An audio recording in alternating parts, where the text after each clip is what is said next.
Hello YouTube, I'm SlyElessar, street photographer, musician, whatever. I'd like to speak to you today about the Yashica 50mm f1.4. So I've got a tiny little story that goes with this lens and this camera. So I was up in Nelson in Lancashire in January, around January, February, somewhere like that. And there's a great little camera shop in Nelson. Right on the corner, loads of lenses and cameras, all sorts of goodies in the window. Had some film developed there, and really interesting owners and people that work there. And one of the guys behind the counter, I think it was a father-son operation. The son, we got really friendly, we were chatting for hours about cameras and stuff. He's very knowledgeable, knows his stuff.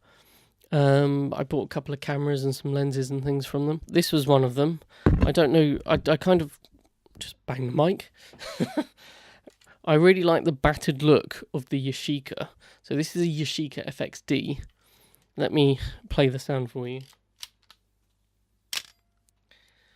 Now, this was one of the sort of side thoughts, that you're in somewhere, you're getting excited about gear and you buy something. So it was a very long time before I even pulled this back out of my bag and tried to bother using it. I'm glad I did. It's been quite interesting using it, actually. So the first time I shot this was very recently. So it's only fairly recently come out of my bag. And I went to Camden. I went to Camden with a friend. Went shooting, I loaded it. Yeah, I loaded it with Tri-X, that makes sense. Loaded it with Tri-X. So I changed the ASA knob to 1600 and asked for it to be pushed to 2 stops when I got it developed. Went around London, Camden, London, just casually going around shooting, trying all the different f-stops. You know, not thinking too much about it, just trying to enjoy the day and take some interesting shots, just general shootage. Anyway, so I get the film developed. It comes back. I took several shots with it, sort of test shots. There was a couple that were f1.4, and then there were a few normal shots, 5.6, f8.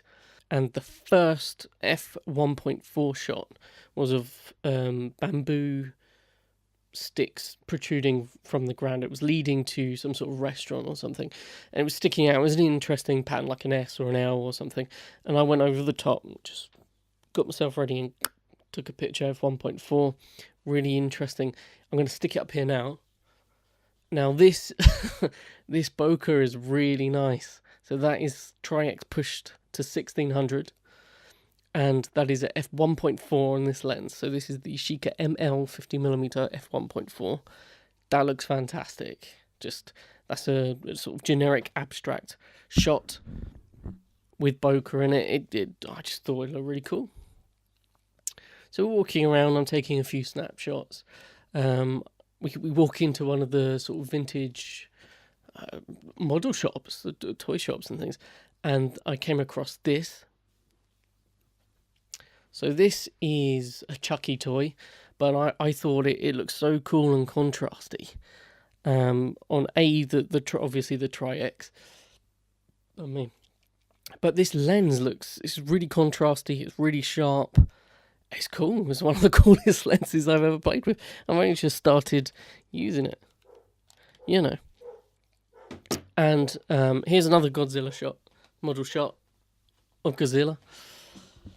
Also quite cool. Obviously, they're going to be really dark. We're inside. There's not much light. But I thought it came off really well. If you can hear a dog barking in the background, I do apologise. Someone's knocked at the door. The dog's gone nuts. So, now for digital, I'll put some photos at the end. Both 35mm and digital, and you can look through them and judge for yourself and what you like, what you don't like. On digital cameras, so with an adapter adapted to my Fuji X-T1, the lens is, again, really sharp, really contrasty and fantastic. In fact, it's one of the better lenses I've used on a digital camera that was an old analog manual one that's been adapted. I've noticed shapes like eyes, circles, things like that. They look fantastic. And let me just stick one up of the dog. And I just thought the way it produces stuff, because obviously 50mm onto an APS sensor, the crop factor's about 1.5, so 75mm equivalent. So it's a portrait lens, but it looked really cool. It looks great. It looked fantastic. So I was really well chuffed, because it's only a cheapy body and lens, really. I've got another funny story. It's more to do with body than the lens, actually. I was in Camden, casually taking shots. I don't know if you can hear this. I'll play it again.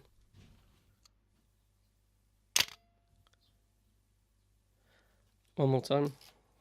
I don't think I was at 500. I think I might have been at 60. That's quite loud, right? So I was in Camden, in one of the indoor bits.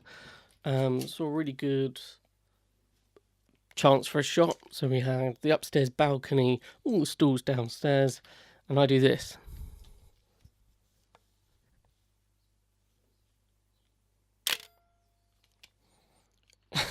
All of a sudden, from over on my right somewhere, I just see this person shoot up and start shouting at me.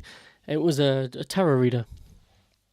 Now, obviously, she's like, "Did you take a shot of me?" Blah, blah, blah. And I was like, "Well, I took a shot of everyone." I took a shot of everyone. Took a shot of you. Took a shot of her. These people, that people. Anyway, I walked over to her just to try and de-escalate it, because she was being quite mouthy. She was actually with a customer at the time. It's a bit fucking ridiculous, really. She was upset, so she said, "I'll curse you," and this and that and the other.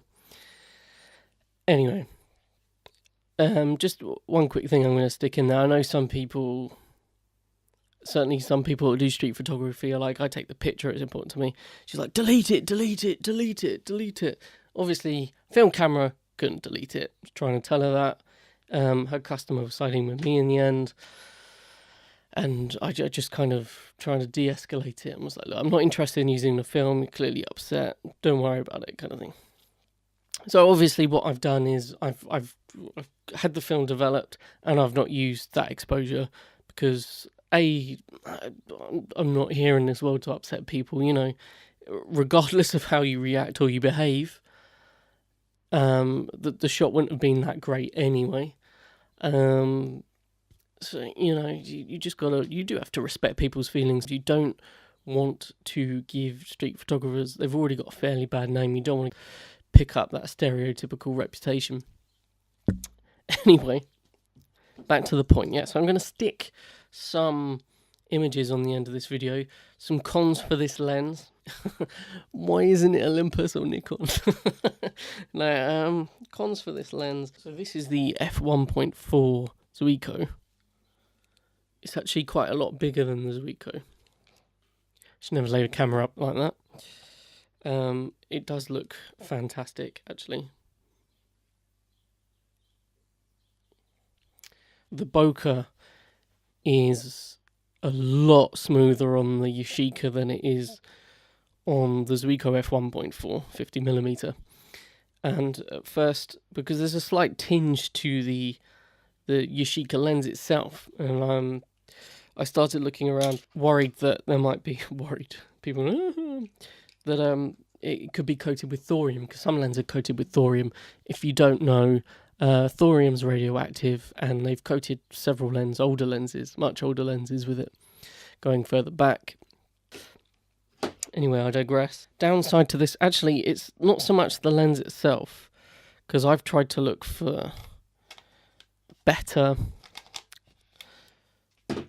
contacts and Yashica bodies, and I'm really struggling to find something that feels decent, that doesn't have a really loud shutter, because that shutter is loud, it's obnoxious, it vibrates forever.